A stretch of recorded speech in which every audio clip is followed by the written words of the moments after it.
Welcome to Cute Mom's Recipe.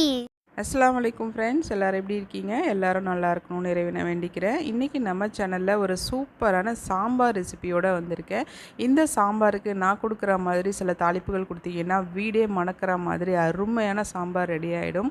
எப்படி செய்கிறதுன்னு பார்க்கலாம். பார்க்குறதுக்கு முன்னாடி நம்ம சேனலை இது வரைக்கும் நீங்கள் சப்ஸ்கிரைப் பண்ணலன்னா சப்ஸ்கிரைப் பண்ணி வச்சுக்கோங்க. பக்கத்தில் இருக்கிற பெல் ஐக்கானை ப்ரெஸ் பண்ணி ஆளுங்கிற ஆப்ஷனை கிளிக் பண்ணிங்கன்னா நான் போடுற வீடியோட லிங்க் எல்லாம் உங்களுக்கு உடனுக்குடனே நோட்டிஃபிகேஷனாக வரும். இன்ஷா அல்லாஹ் அதை தொடர்ந்து பார்க்கலாம்.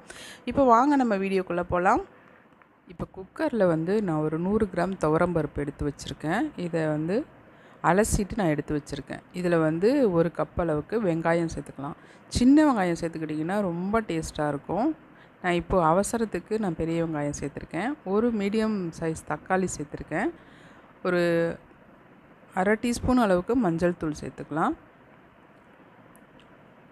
ஒரு அரை டீஸ்பூன் சீரகம் சேர்த்துருக்கேன், முழு ஜீரகம். கொஞ்சமாக பெருங்காயத்தூள் சேர்த்துக்கலாம். கெட்டி பெருங்காயம் இருந்தால் சேர்த்துக்கோங்க, அது நல்ல மணமாக இருக்கும். சேர்த்துட்டு இந்த பருப்பு மூழ்கிற அளவுக்கு தண்ணி ஊற்றிக்கலாம். பருப்பு நல்ல வெந்து இருக்கணும், அப்போ தான் சாம்பார் நல்லாயிருக்கும், டேஸ்ட்டாக இருக்கும். ரொம்ப மைய மாதிரி வேக வைக்கக்கூடாது. கொஞ்சம் பருப்பு அங்கங்கே தெரிகிற மாதிரி இருக்கட்டும். அதே நேரத்தில் பருப்பு நல்லா வெந்திருக்கணும். கடைஞ்சிச்சின்னா நல்லா கரைஞ்சி வரணும் பருப்பு, அந்தளவுக்கு வேக வச்சு எடுத்துக்கலாம். நீங்கள் எத்தனை விசில் வேணாலும் விட்டுக்கோங்க, உங்களுக்கு தேவையான அளவு. பருப்பு நான் 2 விசில் விட்டு எடுத்திருக்கேன். சில ரேஷன் பருப்பு ஒரு விசில்லே நல்லா வெந்துடுது. சிலது 3 விசில் விட்டால் கூட நல்லா வேக மாட்டேங்குது. அந்த மாதிரி நீங்கள் உங்களுக்கு எப்படி வேக வைக்கணுமோ அது போல் வேக வச்சு இந்த மாதிரி கடைஞ்சால் பருப்பு திரி திரியாக இருக்கணும், அந்த அளவுக்கு வேக வச்சு எடுத்துக்கோங்க. இப்போ இது ஓரமாக இருக்கட்டும். இதுக்கு காய் நான் முருங்கைக்காவும் கத்திரிக்காயும் எடுத்திருக்கேன். சாம்பாருக்கு இந்த 2 காயுமே ரொம்ப நல்ல டேஸ்ட்டை கொடுக்கும். உங்களுக்கு தேவையான காய்கறியும் நீங்கள் சேர்த்துக்கோங்க. இப்போ இந்த பருப்பில் நான் பாதி பருப்பை ஒரு பவுலில் எடுத்து வச்சிடுறேன். இதை நம்ம கடைசியாக சேர்த்துக்கலாம். மீதி இருக்கிற பருப்பில் இந்த கழுவி வச்ச காய்கறியை சேர்த்துக்கலாம்.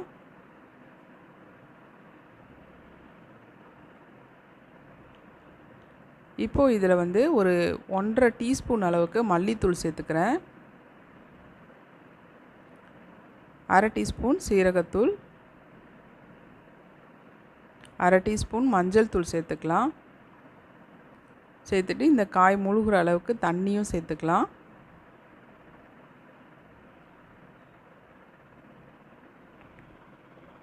நல்லா மிக்ஸ் பண்ணி விட்டுருங்க. இப்போ ஸ்டவ் ஆன் பண்ணி நான் குக்கரை அடுப்பில் வச்சுருக்கேன். இந்த காயில் நான் இப்போ உப்பு சேர்க்கலை. முருங்கைக்காய் சேர்க்கும் போது உப்பு கடைசியாக தான் சேர்க்கணும். உப்பு முன்னாடியே சேர்த்துட்டிங்க அப்படின்னா முருங்கைக்காயோட சுவையே மாறி போயிடும். இந்த குக்கர் மூடியே போட்டு நான் சாதாரணமாக வேக வைக்கிறேன். விசில்லாம் போட வேணாம், சும்மா லைட்டாக மூடி வச்சா போதும். இப்போ ஓப்பன் பண்ணி பார்க்கலாம் காய் வெந்துருச்சான்னு. கத்திரிக்காய் நல்லாவே மசிஞ்சு வந்துருச்சு, முருங்கைக்காயும் வெந்துருச்சு. இப்போது இதில் புளி தண்ணி சேர்த்துக்கலாம். ஒரு சின்ன லெமன் சைஸ் அளவுக்கு புளி சேர்த்துருக்கேன். மீதி இருக்கிற பருப்பையும் இதோட சேர்த்துக்கலாம். சேர்த்துட்டு இதுக்கு தேவையான உப்பு சேர்த்துக்கலாம். கொஞ்சம் மிக்ஸ் பண்ணிவிட்டு தண்ணி ஊற்றிக்கோங்க, கெட்டியாக இருந்துச்சுன்னா. உப்பு சேர்த்துட்டு ஒரு கொதி விட்டுக்கலாம். ஒரு கொதி வந்துருச்சு. இப்போ ஸ்டவ் ஆஃப் பண்ணிடலாம். இப்போ இந்த சாம்பாருக்கு ஒரு தாளிப்பு கொடுத்துடலாம். சட்டியில் ஒரு 1.5 டேபிள் ஸ்பூன் அளவுக்கு நெய் விட்டுருக்கேன். இதில் கொஞ்சமாக தேங்காய் எண்ணெய் சேர்த்துக்கலாம். இது ரெண்டும் சேர்ந்துச்சுன்னா ஒரு சூப்பரான நறுமணம் ஒன்று வரும். அதுவும் சாம்பாருக்கு ஒரு நல்ல டேஸ்ட்டை கொடுக்கும். எண்ணெய் சூடானதுக்கப்புறம் இதில் கடுகு சேர்த்துக்கலாம். உளுத்தப்பருப்பும் சேர்த்துருக்கேன். கொஞ்சமாக ஜீரகம் சேர்த்துக்கலாம். கறிவிடம் கொஞ்சம் சேர்த்துக்கலாம். கறிவிடம் ரெசிபி நான் ஆல்ரெடி நம்ம சேனலில் போட்டிருக்கேன், லிங்க் கொடுக்குறோம், செக் பண்ணி பாருங்கள். கறிவிடம் சேர்த்தோன்னே அடுப்பை சிம்மில் வச்சுருங்க, கருக விட்டுறாதீங்க. அதுக்கப்புறமா சாம்பாரோட டேஸ்ட்டே மாறி போயிடும். கருவேப்பிலை சேர்த்துட்டு கொஞ்சமாக பெருங்காயத்தூள் ஆட் பண்ணிக்கலாம். 2 டேபிள் ஸ்பூன் அளவுக்கு தேங்காய் துருவல் சேர்த்துருக்கேன். தேங்காய் துருவல் சேர்க்கும் போது சாம்பாரோட டேஸ்ட்டு இன்னுமே நல்ல ருசியாக இருக்கும். இது நல்ல பொன்னிறமாக வறுபடட்டும். அடுப்பு சிம்லேயே வச்சுக்கோங்க.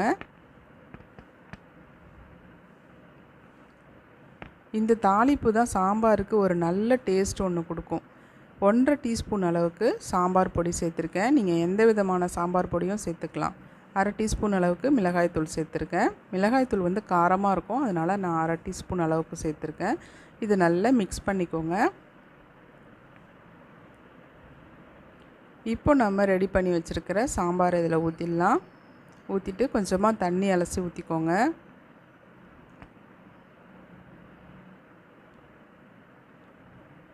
இப்போ இந்த சாம்பாரை சிம்மில் வச்சு ஒரு கொதி விட்டுக்கலாம். கொதி விட்டாச்சு. இப்போ வந்து கடைசியாக கொஞ்சமாக மல்லித்தழை தூவி ஸ்டவ் ஆஃப் பண்ணிடலாம். அவ்வளோதான் ஃப்ரெண்ட்ஸ், சாம்பார் மணக்க மணக்க ரெடியாக இருக்குது. சாப்பிட்ற வேண்டியது தான். நீங்கள் இந்த சாம்பாரை வச்சு பார்த்துட்டு உங்களுடைய கருத்துக்களை எங்களோட ஷேர் பண்ணுங்கள். உங்கள் குழந்தைங்க ரொம்ப ரொம்ப விருப்பமாக சாப்பிடுவாங்க. இப்போ நம்ம ஒரு குர்ஆன் வசனம் பார்க்கலாம். நம்பிக்கை கொண்டோரே, அதிகமாக சந்தேகம் கொள்வதை விட்டும் விலகி கொள்ளுங்கள். சில சந்தேகங்கள் பாவமானதாகும் அப்படின்னு அல் குர்ஆனில் 49வது அத்தியாயத்தில் 12வது வசனமாக இருக்குது. இன்ஷா அல்லாஹ் செக் பண்ணி பாருங்கள். மீண்டும் ஒரு நல்ல ரெசிபியோடு அடுத்த வீடியோவில் சந்திக்கிறேன் இன்ஷா அல்லாஹ்.